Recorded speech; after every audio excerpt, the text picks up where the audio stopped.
boa noite. Olá, boa noite. Pela quarta vez seguida, o desemprego cai no país. O trabalho informal cresce, mas a falta de emprego ainda atinge 12 milhões e 600 mil pessoas. Superintendente da Polícia Federal do Rio é exonerado. A saída gerou uma crise entre a PF e o presidente Jair Bolsonaro há alguns dias. E você vai ver também.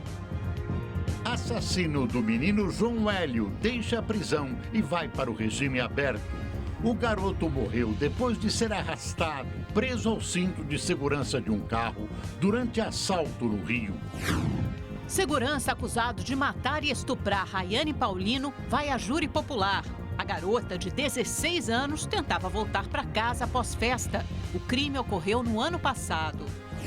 Presidente Jair Bolsonaro diz que espera ajuda financeira dos Estados Unidos no combate às queimadas na floresta amazônica. Nos Estados Unidos, irmão de Simone Biles, estrela da ginástica americana, é preso por triplo homicídio. Essas e outras notícias você acompanha em instantes no Rede TV News.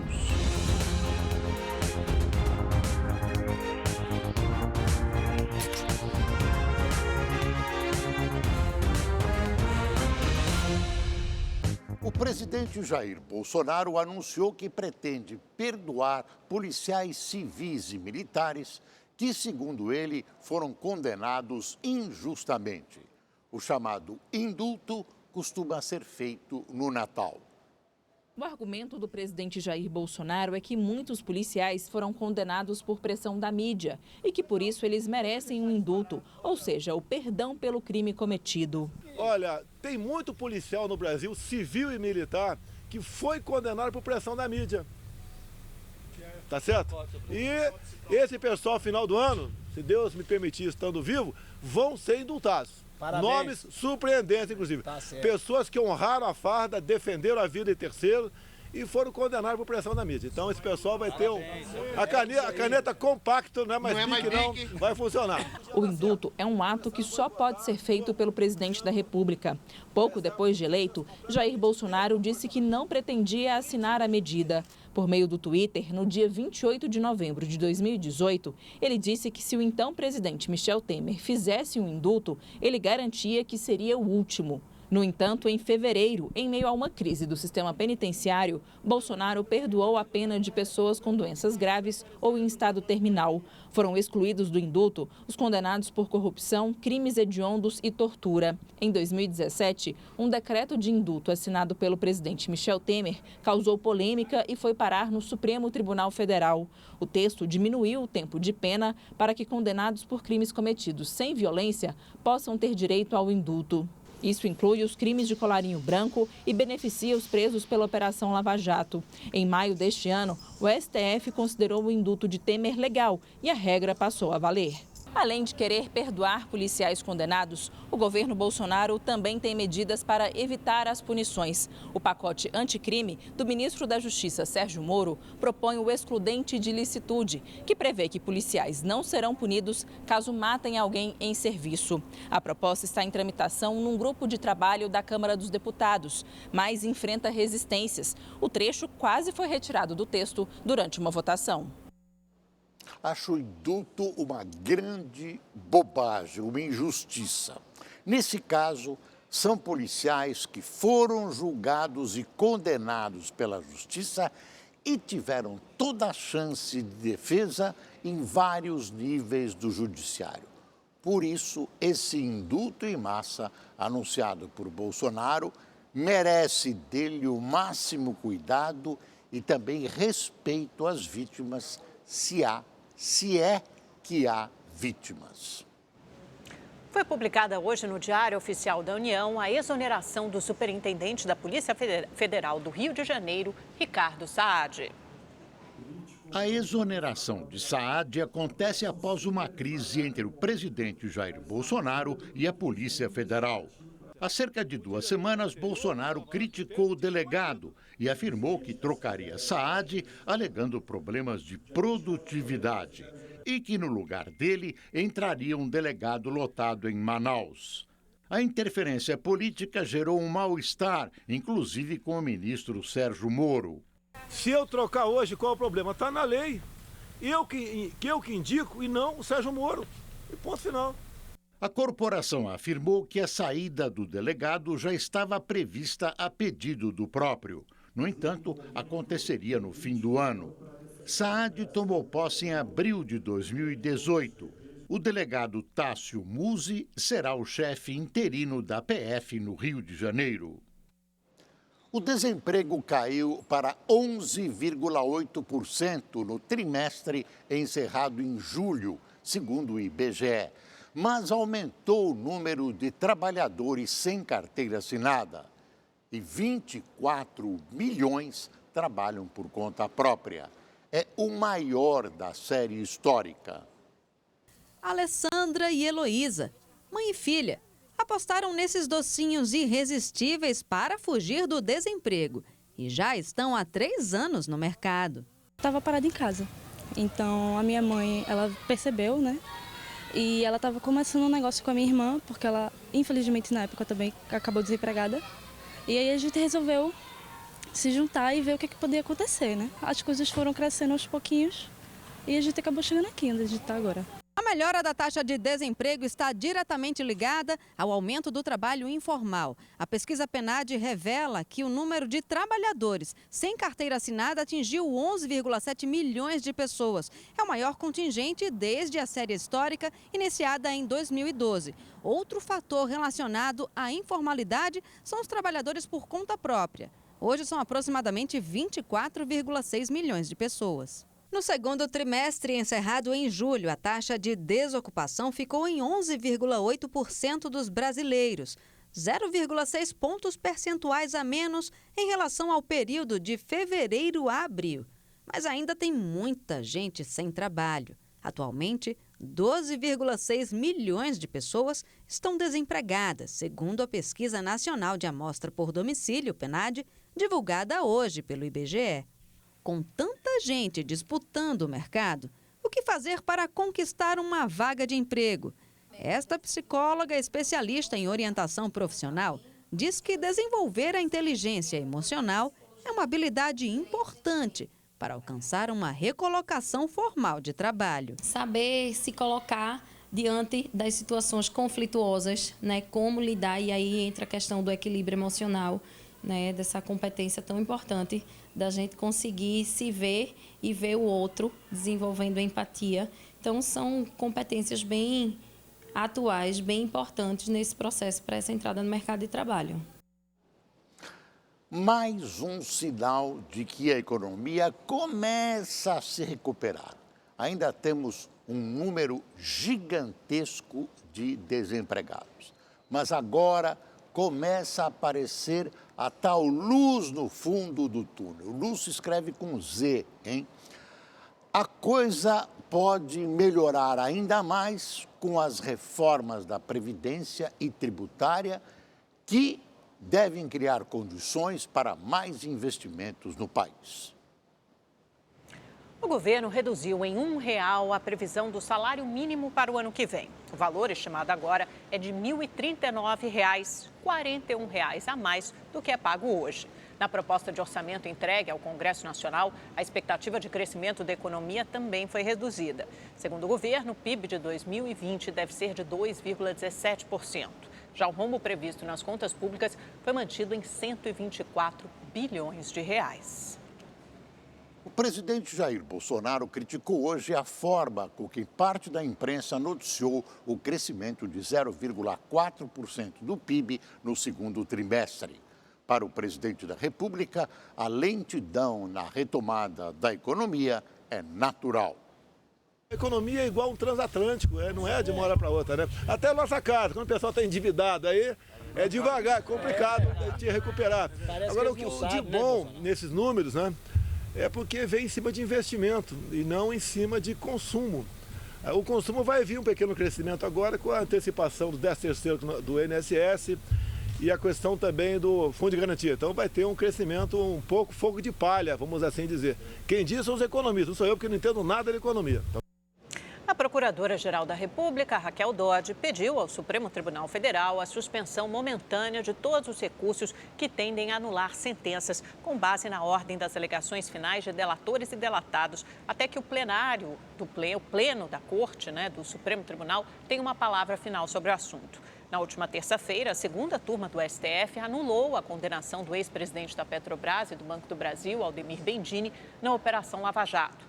A argumentação do STF, ou melhor, da defesa de Bendini acolhida pelo STF, é que ele foi ouvido em uma fase processual equivocada. Ele foi ouvido antes dos delatores, ou ao mesmo tempo que os delatores. No entendimento dos ministros, Bendini deveria ter sido o último a ser ouvido, o que não aconteceu. O processo do ex-presidente das estatais acabou voltando para a primeira instância. O parecer de Raquel Dodge veio na esteira de um pedido da defesa de Gerson Almada, ex-diretor da construtora Engevix, que pediu também a anulação da sentença com base justamente nessa mesma decisão que beneficiou Aldemir Bendini.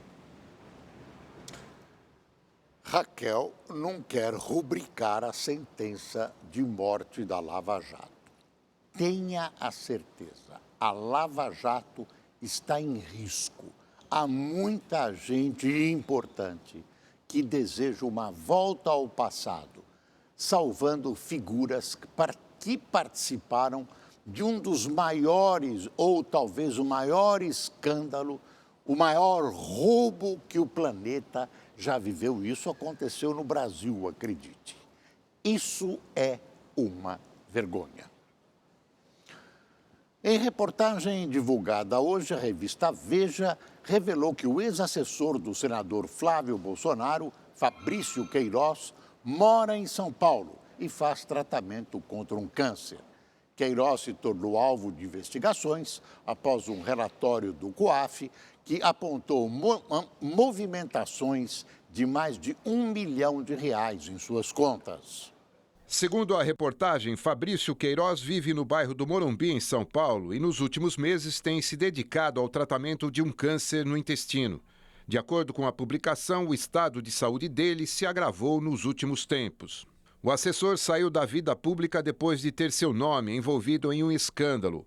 Queiroz apareceu em um relatório do COAF que apontou movimentações financeiras atípicas em sua conta no valor de mais de R$ 1.200.000. Apesar de investigado, ele não é considerado foragido. Em seu último dia na Alemanha, o governador de São Paulo, João Dória, falou sobre o programa de privatizações do Estado e conheceu um sistema de compartilhamento de carros elétricos. Veja na reportagem da enviada especial da Rede TV Alemanha, Érica Abreu.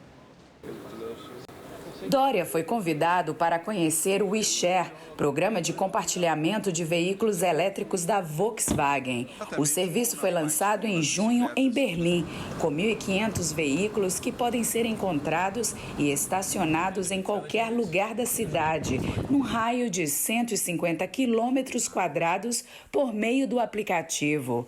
A empresa estuda a implementação do modelo no Brasil. Dória lembrou que, quando prefeito, já havia estado na capital da Alemanha e acredita que pode ser mais um bom exemplo de mobilidade urbana. Como prefeito, vim aqui observar este movimento de Berlim, que é uma cidade muito avançada do ponto de vista de mobilidade e de vida urbana. E é, sim, uma referência boa para a capital de São Paulo. A busca pela sustentabilidade do planeta tem gerado um novo conceito de mobilidade. Os carros elétricos estão ganhando peso na indústria automotiva e representam uma alternativa ecologicamente correta. Essa é a primeira frota de compartilhamento de carros 100% elétricos do mundo. Ainda em Berlim, o governador de São Paulo apresentou seu programa de privatizações à Confederação das Indústrias da Alemanha. Aproveitamos a oportunidade também para apresentar hoje aqui, principalmente, os programas de desestatização de São Paulo, com PPPs, parcerias público-privadas, concessões e privatizações que o governo de São Paulo vem empreendendo. São 41 opções entre rodovias, ferrovias, metroviário, o sistema do metropolitano, ou seja, os trens metropolitanos em São Paulo, o Porto de São Sebastião, os 21 aeroportos regionais, o programa de saneamento através da capitalização da Sabesp, entre outros. Esses são os mais atrativos para o mercado internacional. Em junho do ano que vem, Dória promete trazer cerca de 40 empresários brasileiros para a Alemanha, também com o objetivo de ampliar as relações comerciais. O governador respondeu aos comentários do presidente Jair Bolsonaro de que ele havia recebido benesses de governos do PT por comprar um jato com juros subsidiados pelo BNDES. Nunca precisei mamar em teta nenhuma, diga-se de passagem. Sou muito trabalho. É? Sou muito trabalho. Não entro nessa polêmica e não vou entrar dentro dessa seara. E quero Lula e Dilma distantes, se possível do Brasil até, né? Que fiquem aonde estão. Lula na prisão e Dilma no ostracismo. De Berlim, na Alemanha, Érica Abreu para o Rede TV News. Essa troca de gentilezas entre o presidente e o governador de São Paulo, é claro, tem um fundo político eleitoral. Dória é candidato a presidente da República e Bolsonaro à reeleição. Politicamente, é quase impossível o convívio, os dois andarem juntos. Mas o que se espera é, pelo menos, uma relação de civilidade entre pessoas que ocupam cargos tão importantes. O presidente Jair Bolsonaro recebeu uma ligação da chanceler da Alemanha, Angela Merkel. O país europeu suspendeu os repasses ao Fundo da Amazônia por divergências com a política ambiental brasileira. De Brasília, a repórter Renata Teodoro tem as informações. Boa noite, Renata. Como é que foi a conversa? Oi, Boris, boa noite. Pois é, foi uma conversa de 20 minutos durante a tarde. E o próprio presidente Jair Bolsonaro foi às redes sociais para relatar o teor do diálogo.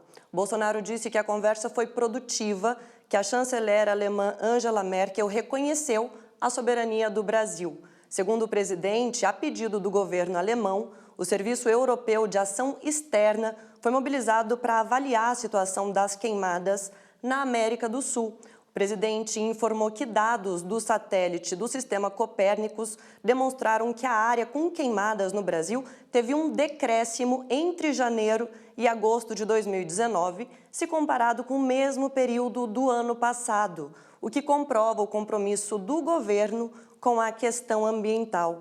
E o porta-voz da Presidência da República, o general Otávio Rego Barros, também divulgou informações sobre essa conversa. De acordo com ele, foi um contato franco e cordial e Bolsonaro agradeceu o esforço dos países em colaborar com o Brasil na missão de combater as queimadas na Amazônia Legal e atualizou Merkel sobre as ações adotadas, reafirmando que o Brasil não abre mão da soberania.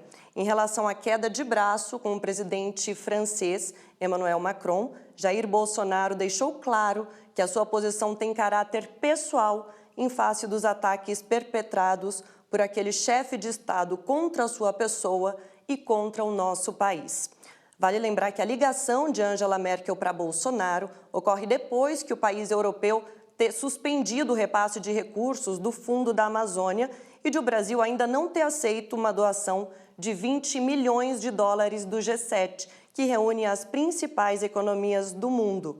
E pela manhã, na saída do Palácio da Alvorada, o presidente Bolsonaro disse que espera ajuda financeira dos Estados Unidos no combate às queimadas na floresta amazônica. Bolsonaro também afirmou que estuda um projeto de exploração sustentável da região. Vamos ver na reportagem. De acordo com o presidente Jair Bolsonaro, a proposta está com o ministro de Minas e Energia, Bento Albuquerque. Apesar de afirmar que o projeto está bastante avançado, Bolsonaro não adiantou detalhes, mas questionou a quantidade de reservas indígenas existentes no Brasil. E alguns índios vendendo a sua reserva para estrangeiros, explorá-la. Tá? É muita coisa esquisita que acontece. Dá para sentir, é muita terra para pouco índio e sem lobby. Qual o interesse está por trás disso? Pô, se eu conseguisse, né, cercar o Brasil, vamos assim dizer, não deixar sair nada daqui que não seja de forma legal, ajudaria muito a recuperar a nossa economia. Bolsonaro reafirmou que não haverá demarcações de terras indígenas no governo dele. Não sendo obrigado, não tem mais reserva indígena no Brasil. Muito pelo contrário. Vamos rever as que foram demarcadas com laudos, com muita suspeição de fraude no passado. O presidente falou ainda que não é contra o Fundo da Amazônia, que é mantido por recursos estrangeiros, mas voltou a criticar a atuação de ONGs que recebem dinheiro do fundo. Sem problema nenhum agora. Nós queremos saber para onde vai essa grana. Geralmente vai em parte para ongueiros, que não tem retorno nenhum. Em parte vai para boas coisas, comprar material, etc. Mas é muita grana para pouca preservação. Em meio à queda de braço com o presidente francês Emmanuel Macron sobre uma possível doação de 20 milhões de dólares do G7 para o combate às queimadas na floresta amazônica, Bolsonaro afirmou que pediu ajuda aos Estados Unidos. Qualquer recurso individual de um país ou outro, a gente conversa. Agora, o Macron, ele quer doar em nome do G7. Isso não é verdade. Eu pedi para o Trump nos ajudar. O Trump tem dito também que não poderiam tomar uma decisão sem ouvir o Brasil. O Brasil é um país amigo de todo mundo. E eu sou diplomata. Tá? Eu sou uma pessoa afeta ao diálogo. O deputado federal Eduardo Bolsonaro e o ministro das Relações Exteriores, Ernesto Araújo, foram recebidos hoje pelo presidente americano Donald Trump na Casa Branca. Segundo Araújo, o assunto predominante foi a Amazônia. No Twitter, Eduardo Bolsonaro diz que Trump aceitou trabalhar conjuntamente com o Brasil para desenvolver a região amazônica de forma sustentável. O deputado diz também que o presidente americano afirmou respeitar a soberania brasileira sobre a floresta. Eduardo disse ainda que eles conversaram brevemente sobre sua possível nomeação ao cargo de embaixador dos Estados Unidos e garantiu que tem o apoio de Trump. E vamos agora saber como fica o tempo neste fim de semana em todo o Brasil. O tempo fica seco em grande parte do Brasil. No norte, a expectativa é de pouca chuva, pancadas mais intensas apenas em Roraima. Agora, no sul do Brasil, alerta para temporal. Chove forte, principalmente no Rio Grande do Sul. No decorrer do dia, essa chuva se espalha mais e chega até em áreas do sul do Mato Grosso do Sul. Em Porto Alegre, sábado vai ser de tempo fechado, chuvoso e depois do calorão a temperatura cai bastante, máxima de 19 graus. Em Florianópolis, o dia começa com sol, mas a partir da tarde a chuva chega e o domingo vai ser de tempo fechado, máxima de 20 graus. No Sudeste, o sábado vai ter a cara do verão, muito sol e calor em todas as capitais. Em São Paulo, o tempo muda a partir de domingo. A semana começa com friozinho e vem chuva. Mas antes, sábado vai ser de sol e muito calor, faz 32 graus. O tempo fica mais aberto sobre o nordeste do Brasil, mas ainda chove em Salvador. Em Cuiabá vai ser mais um dia de tempo seco e quente, temperatura na casa dos 40 graus. Pelo norte, as temperaturas também ficam altas, chegando aos 37 em Porto Velho e Palmas. A conta de luz vai continuar, melhor dizendo, mais cara em setembro. A Agência Nacional de Energia Elétrica, a ANEEL, divulgou que a bandeira tarifária para o próximo mês vai continuar sendo a vermelha. Na prática, isso significa um custo de R$ 4,00 para cada 100 kWh consumidos. Segundo a agência, a manutenção da cobrança extra ocorre em razões das previsões de estiagem.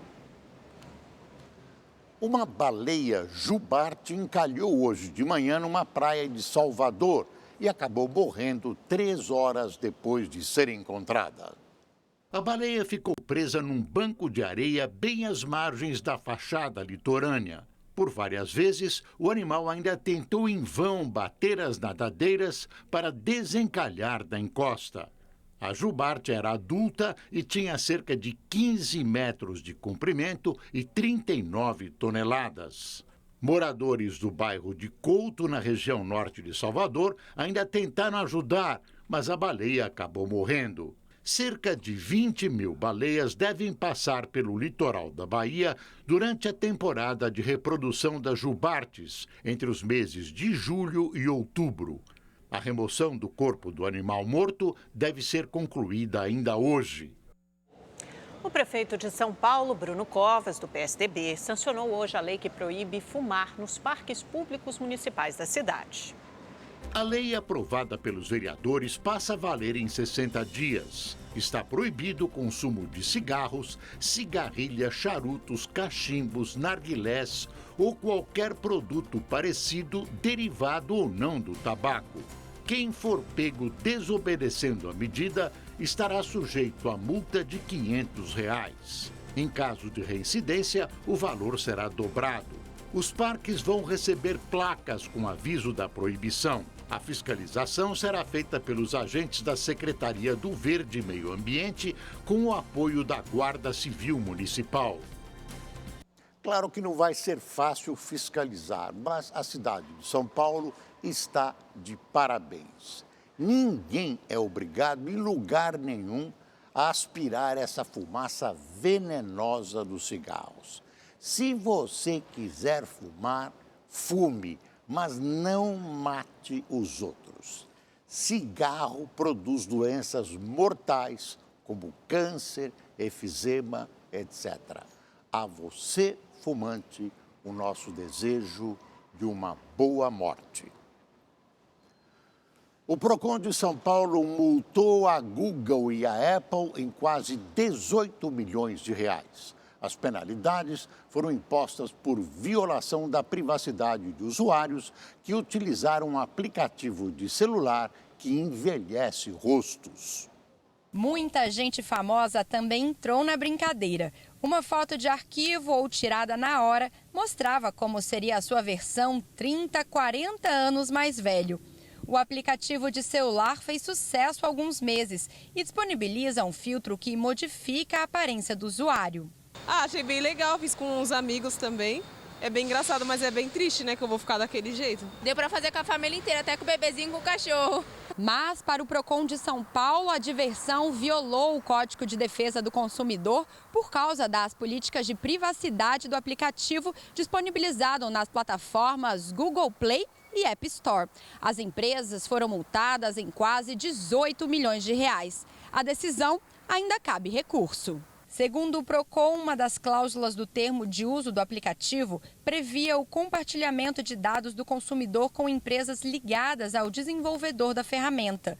Outra cláusula autorizava a transferência de dados e imagens para outros países que não têm as mesmas leis de proteção de dados do Brasil. Não existe uma informação clara, adequada e ostensiva logo ali na entrada do aplicativo, informando que a pessoa está dispondo dos seus dados para comercialização. Além disso, no início, o aplicativo disponibilizava informações apenas em língua estrangeira, impedindo que muitos consumidores tivessem conhecimento do conteúdo. O aplicativo de origem russa não foi multado por não ter representação jurídica no Brasil. Ele deve, eventualmente, vindo a sofrer algum dano em razão do uso indevido, como, por exemplo, ligações e invasões de empresas que usaram desse aplicativo para ter informações sobre o usuário, nesse momento ele tem que ingressar com ações de indenização por danos materiais e morais. A Google foi procurada e disse que tomará as medidas necessárias para questionar a multa imposta pelo Procon. A Apple informou em nota que não vai comentar o assunto. No Rio de Janeiro, um garoto de 3 anos diagnosticado com autismo foi impedido pela escola em que estuda de participar de um passeio. O desrespeito à lei que garante a inclusão na rede de ensino causou indignação nos pais da criança. Aos 3 anos, os gêmeos Lucas e Miguel estão sempre juntos, mesmo com personalidades tão diferentes. Em maio deste ano, Miguel foi diagnosticado com espectro de autista. A diretora da creche, a Alessandra, juntamente com a equipe pedagógica, nos chamou na creche para comunicar que o Miguel estava com alguns atrasos que não só a fala. Na alimentação, ele não estava comendo sozinho, estava com dificuldade de socialização, de concentração. E a gente prontamente levou ele num especialista, numa neuropediatra, que bateu o martelo que ele estava enquadrado no espectro autista. Como já estavam adaptados na escola, a mãe achou melhor não trocá-los, mesmo a instituição particular não oferecendo um acompanhante especializado para o Miguel.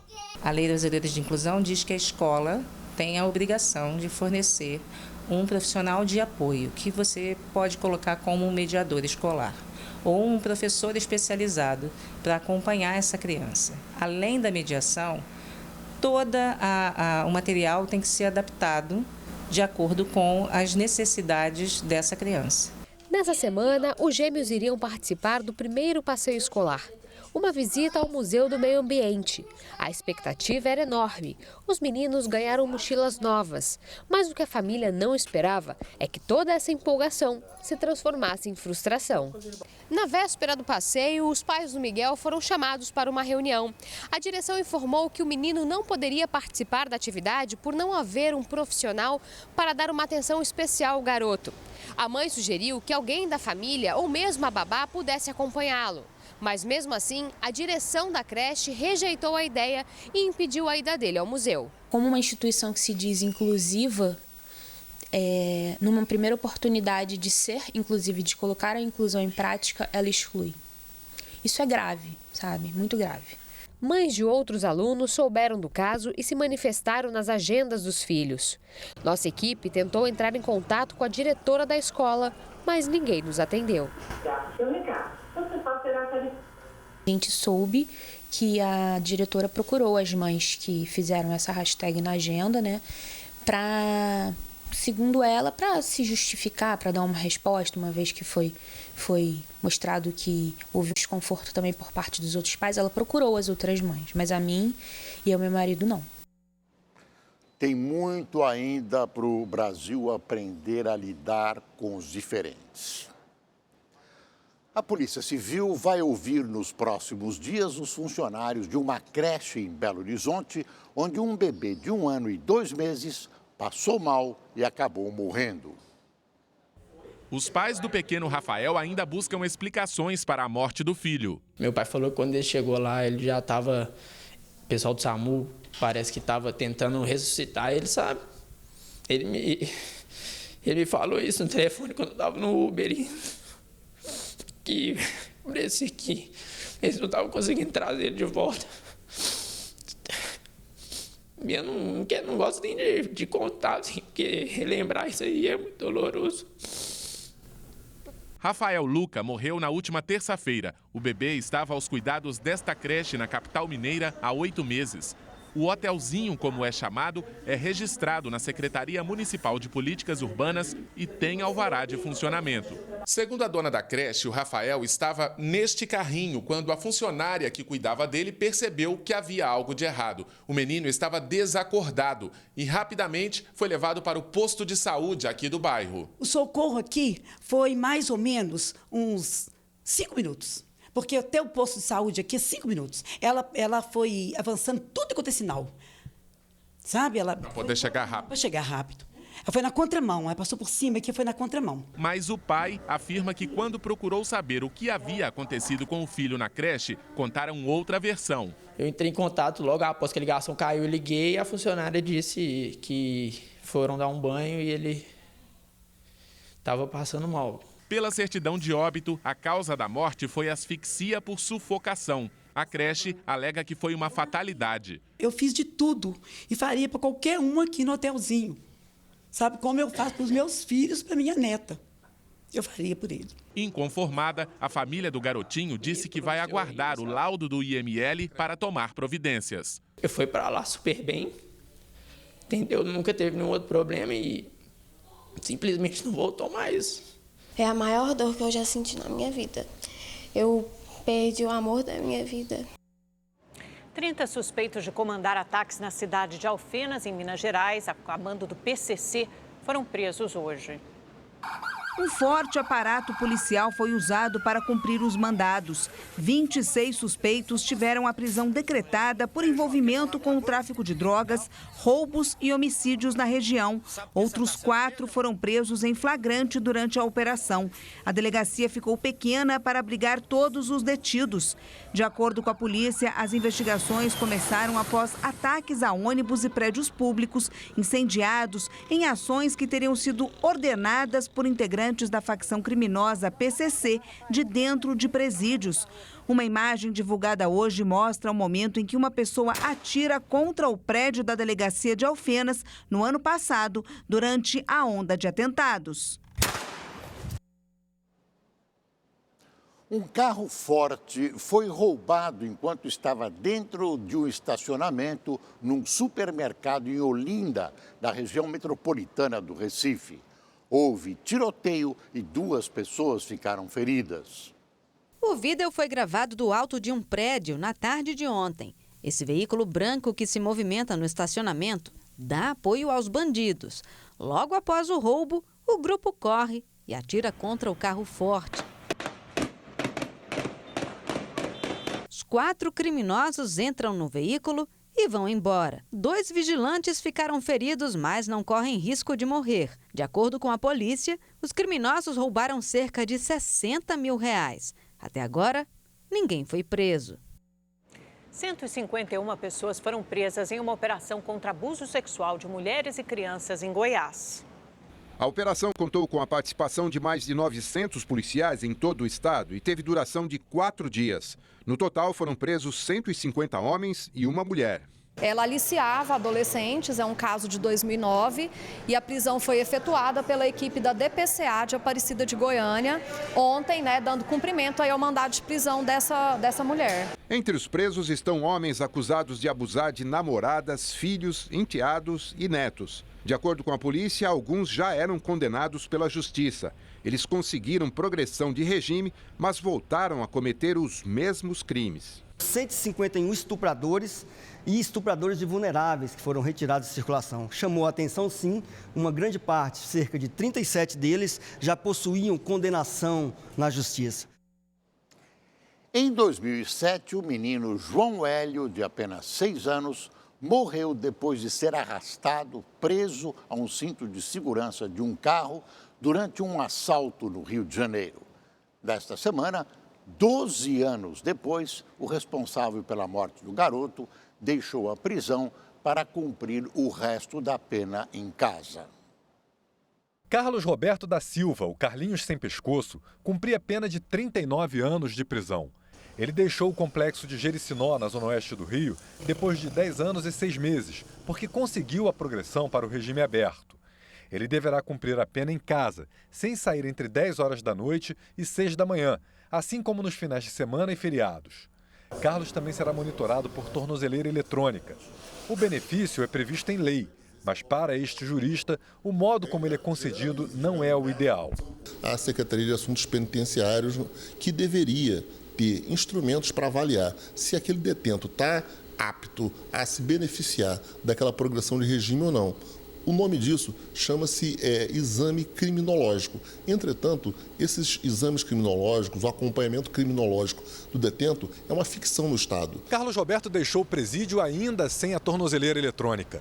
Ele terá um prazo de 5 dias para se apresentar à Secretaria de Administração Penitenciária e colocar o aparelho de monitoramento. Caso não se apresente, o benefício será revogado. Carlos também não pode deixar o Rio de Janeiro sem autorização judicial e deve comunicar qualquer mudança de endereço. Na noite do crime, ele estava em um táxi que dava cobertura para que outros integrantes da quadrilha praticassem assaltos em ruas da zona norte do Rio. O grupo abordou o carro onde João Hélio estava com a mãe e a irmã adolescente. Ao tentar soltar o menino do cinto de segurança, a mãe foi surpreendida pelos ladrões que assumiram a direção e arrancaram. João Hélio, de 6 anos, ficou preso pelo cinto e foi arrastado por 7 quilômetros. Apesar dos gritos de alerta dos moradores da região, os criminosos não pararam o carro. Poucos dias depois, todos os integrantes da quadrilha foram presos. Em 2008, eles foram julgados e condenados a penas que variam de 39 a 45 anos de prisão. Além de Carlos Roberto, foram condenados Carlos Eduardo Toledo Lima, Diego Nascimento da Silva e Tiago de Abreu Matos.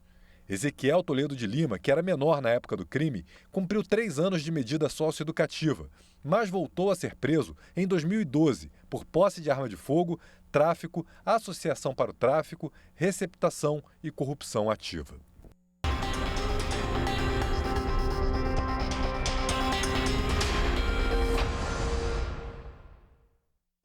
Olá, boa noite. Como vimos na reportagem, Carlos Roberto da Silva, um dos condenados pela morte brutal de João Hélio, foi colocado em liberdade pela Vara de Execuções Penais do Rio de Janeiro. Para explicar sobre essa decisão da Justiça, vamos conversar com o especialista em segurança, Jorge Lordello. Lordello, boa noite. Por que o Carlos Roberto foi colocado em liberdade 10 anos depois de ter sido preso por esse crime? Até agora ninguém explicou isso e a minha função aqui é orientar o nosso telespectador.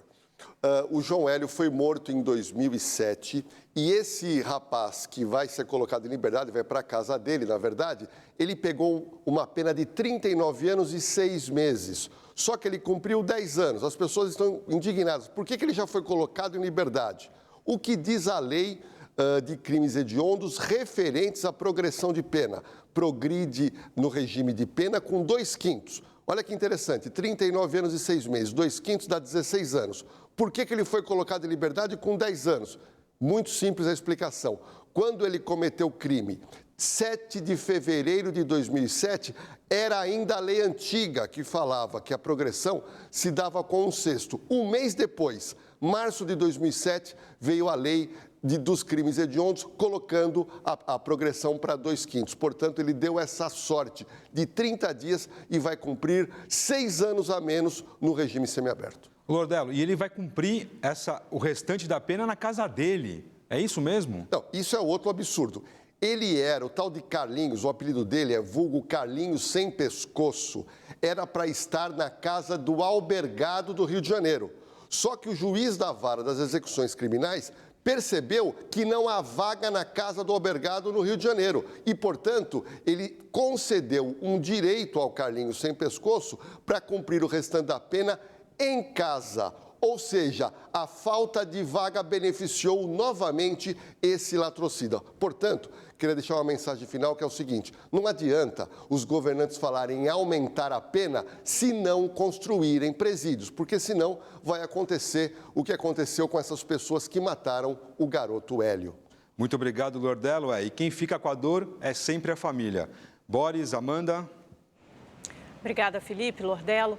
A polícia do Rio de Janeiro ainda procura pelo assassino do chinês esfaqueado na noite de quarta-feira na praia de Ipanema durante um passeio. Hoje foram divulgadas as imagens do circuito de segurança que mostram os assassinos. Imagens de câmeras de segurança foram divulgadas pela polícia na tentativa de encontrar os criminosos. Nelas, 3 homens de aparência jovem passam pela rua Vinícius de Moraes em direção à orla por volta das 10h30 da noite do dia 28. Segundo a polícia, foram eles que atacaram com facas o grupo de chineses no calçadão de Ipanema. Eles levaram 2 celulares e fugiram.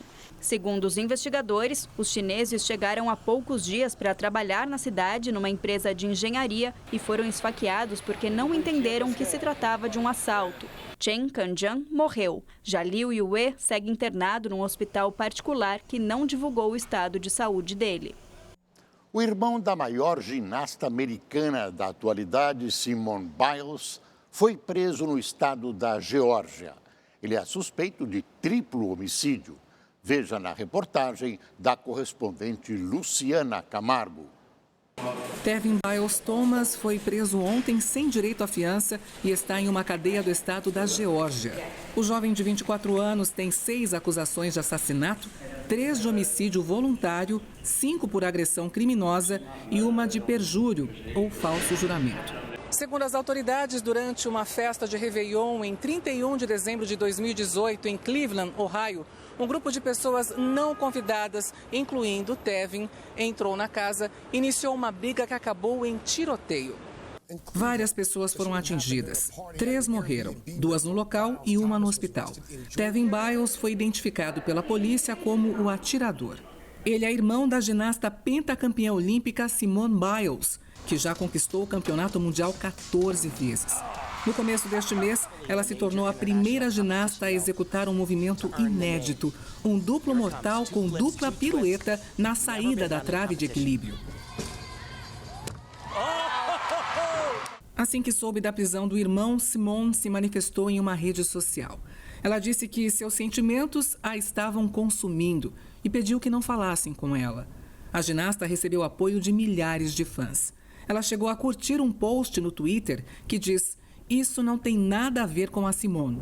Não arraste o nome dela pela lama por causa de algo que o irmão dela fez. Tevin Biles Thomas deve ser indiciado oficialmente no dia 13 de setembro.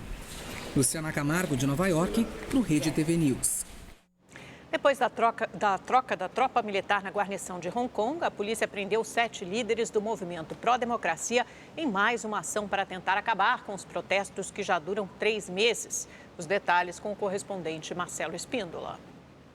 Joshua Ong e Agnes Chow foram liberados depois de pagar fiança. Eles estavam entre os 7 importantes líderes do movimento pró-democracia que foram presos nesta sexta-feira. Tanto Joshua quanto Agnes foram acusados de participar de assembleias ilegais e de incitar pessoas a participarem das reuniões. Joshua tem 22 anos e já cumpriu 1 mês de prisão neste ano pela liderança que exerceu no movimento que ficou conhecido como Revolução dos Guarda-Chuvas em 2014. Ao sair da prisão, ele fez um apelo para que a comunidade internacional envie uma mensagem clara ao presidente da China, advertindo que usar tropas militares não é a saída para os protestos. Agnes, também com 22 anos, integrante do partido pró-democracia Demo Zero, disse que Pequim e o governo de Hong Kong tentam assustar as pessoas para que não participem do movimento social e não lutem pela democracia. Além das prisões dos líderes, a polícia proibiu uma grande manifestação que estava sendo organizada para este sábado pela Frente Civil dos Direitos Humanos de Hong Kong. A proibição deixou os manifestantes ainda mais indignados, já que a instituição é responsável pelas marchas pacíficas, incluindo a que reuniu 1.700.000 pessoas no último dia 18. A organização cancelou o evento, mas os manifestantes não desistem e convocam agora as pessoas para participar do que estão chamando de uma caminhada de oração, uma estratégia já que a lei garante liberdade aos eventos religiosos. Marcelo Espíndola, de Macau, para o Rede TV News. Começou hoje a 19ª edição da Bienal do Livro do Rio de Janeiro. Este ano, o evento literário está de olho em um público muito especial. Um universo fascinante. Contos de fadas, animais que falam, princesas, habitantes de reinos distantes. O mundo do faz de conta deixa a criançada curiosa. Você começa a imaginar o mundo que você está lendo. Os clássicos das histórias infantis encantam gerações. Eu gosto de Pinóquio, eu gosto também de Os Três Porquinhos. Então, porque na minha escola tem biblioteca. E eu pego uns livros para ler em casa para os meus irmãos. De olho nesse público tão especial que é o infantil, este ano a Bienal do Livro, aqui no Rio de Janeiro, dedicou um pavilhão inteiro só para as atividades infantis ligadas à leitura. São 25% do festival, 500 metros quadrados só para a garotada, ambientados em uma floresta. Para que a gente possa incentivar, trazer essas crianças e proporcionar esse contato lúdico, que é através de atividades lúdicas, interativas, eles têm esse contato com o livro, com as histórias, com as narrativas. E quem diria, o autor mais jovem da 19ª edição da Bienal do Livro ainda não sabe ler nem escrever, mas não desperdiça boas ideias. Estava no tapete da sala e misturando as coisas já tinha outros livros. Aí a mamãe deu a ideia de fazer esse. A mamãe de Tiago ajudou a dar corpo à história. Ele falava do menino descobrindo, transformando cores e descobrindo cores novas. E aí a avó falava, olha, o laranja é a cor do pôr do sol, é a cor da cenoura, é a cor da energia. A Bienal do Livro do Rio de Janeiro é um dos 4 maiores eventos da cidade. Serão 10 dias para respirar literatura. A expectativa dos organizadores é vender 5,5 milhões de livros de 300 autores nacionais e internacionais. Entre eles, uma galera novata que faz sucesso com a garotada, os youtubers. Na Bienal é assim, tem espaço para todo mundo. Eu acho que a gente precisa aprender a recontar as boas histórias, adaptando para o novo mundo.